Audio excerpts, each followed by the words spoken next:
नमस्कार, मानस मिश्रा और news India में आप सभी का बहुत बहुत स्वागत करता हूं। यूजीसी अधिनियम जिसको लेकर के पूरे देश भर में बवाल मचा, क्योंकि ये मामला एससी एसटी और ओबीसी को जातिगत जिस प्रकार से टिप्पणी और उसको भेदभाव को लेकर के यूनिवर्सिटी ग्रांट कमीशन ने, मोदी सरकार ने पूरे देश भर में एक तरह से थोप दिया। लेकिन उसके बाद सुप्रीम कोर्ट ने इस मामले पर स्टे लिया। लेकिन इसके बाद एक के बाद एक केस सामने आ रहे हैं, जहां साफ पता चल रहा है कि आखिरकार क्या सरकार ने आंख मूंद कर यह फैसला लिया था। जो आपको मैं खबर दिखाने जा रहा हूं, वो खबर आज यूजीसी अधिनियम को सबसे बड़ी गाज है। और आज ये आदेश, जो आदेश एससी एसटी एक्ट के तहत है, जिस पर आज ये खबर देखने के बाद आज आप भी कहेंगे, वाकई में क्या सरकारें सिर्फ राजनीति के लिए होती हैं? बढ़ते हैं खबर के लिए, अनुरोध करेंगे पूरी खबर देखिएगा और लाइक शेयर जरूर करेगा।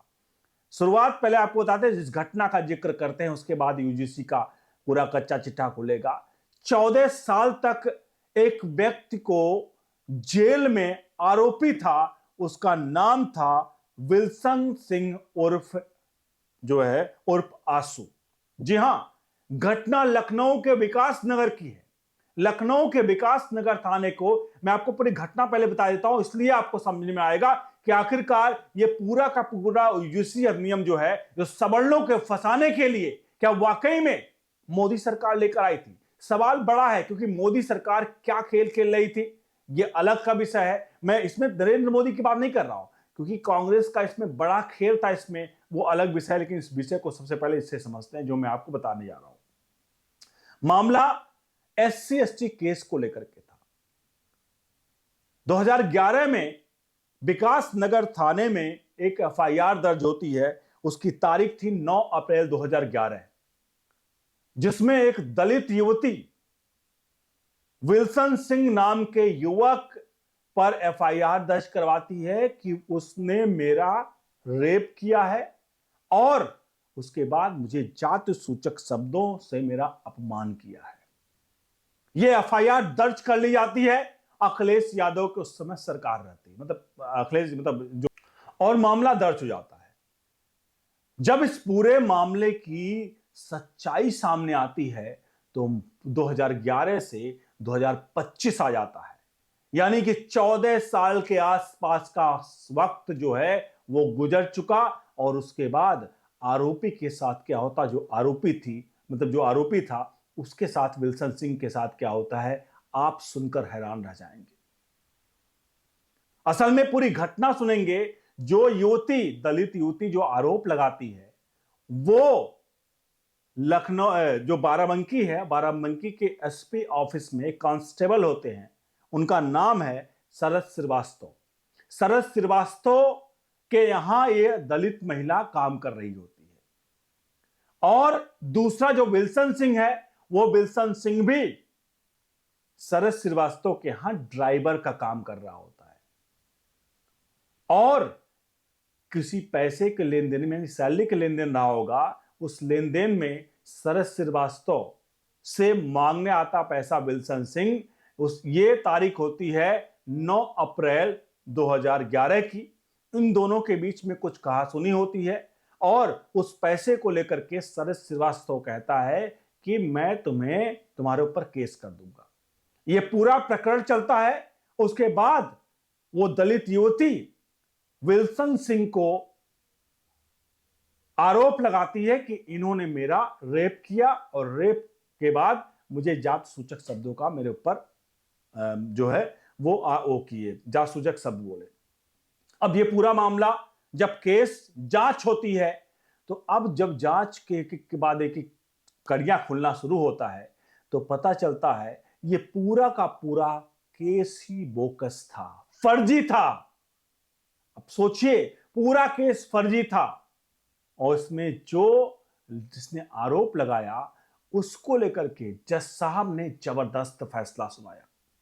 जज साहब का फैसला आप सुनेंगे तो वाकई में आप हैरान रह जाएंगे, क्योंकि जज साहब का फैसला एक बेंचमार्क था यूजीसी अधिनियम के लिए, यूजीसी वालों के लिए जो आंख पर पट्टी बांध करके क्या वो अधिनियम लेकर आ रहे थे। क्योंकि जज साहब, जिनका नाम था अपर सत्र न्यायाधीश हुसैन अहमद अंसारी, ये विशेष न्यायालय SC/ST में तो ये हैं, इन्होंने फैसला सुनाया और फैसले में साफ कहा, आरोपी को तो बरी किया गया है, लेकिन साफ निर्देश दिए गए कि धारा 344 CRPS की CPC के तहत जिसने आरोप लगाया था उसके ऊपर कार्रवाई के निर्देश दिए हैं।